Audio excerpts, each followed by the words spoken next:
ଅଛନ୍ତି। ଓଡ଼ିଶାରେ ବନ୍ୟା ହେଲେ କ'ଣ ହେଲେ ତାଙ୍କର ଚିନ୍ତା ନାହିଁ। ନାହିଁ ତ ମାଗିବ ଅପାଙ୍କୁ, ଅପା ତମ ନିମାପଡ଼ା ପାନ ଦିଅ, ଅପା ପାନ ଦେବେ।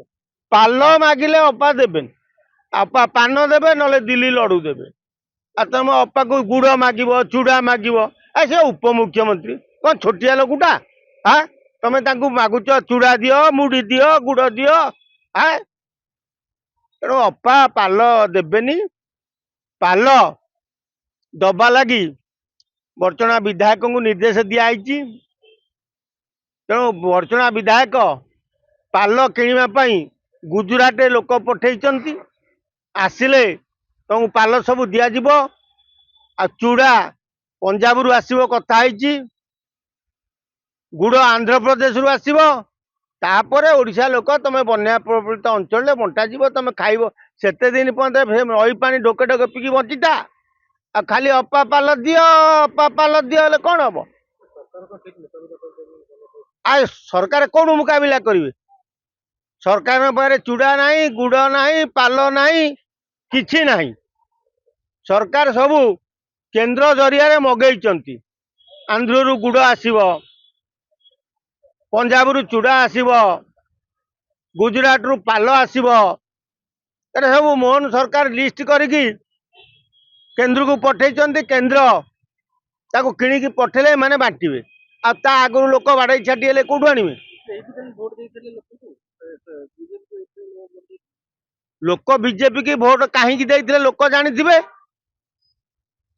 ଲୋକ ବିଜେପି କି ଭୋଟ ଦେଇଥିଲେ କି ବିଜେପି କୋଉ ଗୋଟେ କାରଣବଶତଃ ଜିତିଗଲା, ସେଇଟା କାହା ମୁଣ୍ଡରେ ପଶୁନି। ବିଜେପି କ'ଣ ବିଜେପି ଜିତିଛି? ଆଉ ବିଜେପି କି ପାଣ୍ଡିଆନ ଜିତେଇଛି। ଆଉ ବିଜେପି କ'ଣ ଜିତିଗଲା? ତେଣୁ ଏମାନେ ଏଇନା ଦରକାର କରୁଛି ପାଲ ଆଙ୍କୁ ନ ମାଗି ପାଣ୍ଡିଆନକୁ ମାଗିବା ଦରକାର।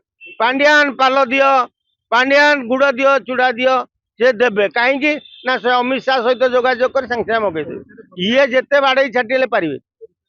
ଆରେ ଓଡ଼ିଶାରେ ବନ୍ୟା ହଉ କି ବାତ୍ୟା ହଉ କି ଭୂମିକମ୍ପ ହେଇଯାଉ, ବିଜେପି ସରକାର ଯାଏ କେତେ ଆସେ କେତେ। କେନ୍ଦ୍ର ଯୋଉ ମୁହୂର୍ତ୍ତରେ ଡାକିବ, ଏଠି ଯଦି ବନ୍ୟା ହେଇକିରି ଅଧା ଓଡ଼ିଶା ଭାସି ଯାଇକିରି ସମୁଦ୍ରରେ ପଡ଼ିଯାଏ ବି ଆଙ୍କର ଚିନ୍ତା ନାହିଁ।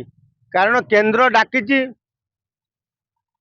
ଡାକିଛି କ'ଣ ଦବ? କି ମନ୍ତ୍ରିମଣ୍ଡଳ ଅଦଳ ବଦଳ ହବ, କି ମୋହନ ମାଝୀ ବିଦା ହେବେ, ଧର୍ମେନ୍ଦ୍ର ପ୍ରଧାନ ମୁଖ୍ୟମନ୍ତ୍ରୀ ହବ, ସେ ଚିନ୍ତା ସମସ୍ତଙ୍କ ମୁଣ୍ଡକୁ ଗାରିଛି। ତେଣୁ ଆଉ ମୁଣ୍ଡ କାହାର କାମ କରୁନି। ସେ କେନ୍ଦ୍ରକୁ ଦୌଡ଼ିବେନି, ବନ୍ୟା ଦେଖିବେ। ଆରେ ସବୁ ଚେଞ୍ଜ କରିସାରିଲେଣି, ନହେଲେ ଓଡ଼ିଆ ଉପରେ ବନ୍ଦ କରିଦେବେ। କରିଦେଲେ ଆଉ କ'ଣ? ସେ କୋଉଟା ରଖିଛନ୍ତି କି? ହକି ପିଲାଙ୍କର ଯେତେବେଳେ ବଦଳେଇ ଦଉଛନ୍ତି ଡ୍ରେସ୍, ଆଉ ଓଡ୍ରାଫ୍ଟଟା ବନ୍ଦ କରିଦେଲେ କ'ଣ? ନାଁଟା ବଦଳେଇ ଦେଲେ କ'ଣ ଅସୁବିଧା ହେଇଗଲା?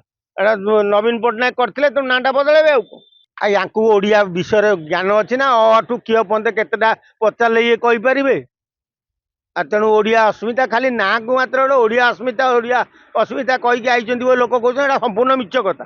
କିଛି ଓଡ଼ିଆ ଅସ୍ମିତା ଫସ୍ମିତା ନାହିଁ। ପ୍ରଭାତୀ ମ୍ୟାଡାମ ମଗେଇଛନ୍ତି ପାଲ ଗୁଜୁରାଟରୁ, ଆସିଲେ ସେ ଯିବେ ବର୍ଚଣା ବାଣ୍ଟିବାକୁ। ସେ ପର୍ଯ୍ୟନ୍ତ ବର୍ଚଣାବାସୀ ଜଗିକି ଅପେକ୍ଷା କରିଥାଅ। ପାଲ ନିଶ୍ଚୟ ଅପା ପହଞ୍ଚେଇବେ, ମୁଣ୍ଡ ପିଛା ପହଞ୍ଚେଇବେ, ଘର ପିଛା ପହଞ୍ଚେଇବେ। ସେଥିପାଇଁ ଭାରି ବେସ୍ତିଆ ଭିତରେ ଏବେ ଉପମୁଖ୍ୟମନ୍ତ୍ରୀ ପ୍ରଭାତୀ ପରିଡ଼ା ଅଛନ୍ତି। କେତେ ଶୀଘ୍ର ପହଞ୍ଚିବ ଗୁଜୁରାଟରୁ ପାଲ, ସେ ନେଇ ବର୍ଚଣାରେ ବାଣ୍ଟିବେ। जदि आपंक आम भिडी भल लगा तेब आम चैनल को लाइक शेयर सब्सक्राइब करने को जमा भी भूलु नहीं।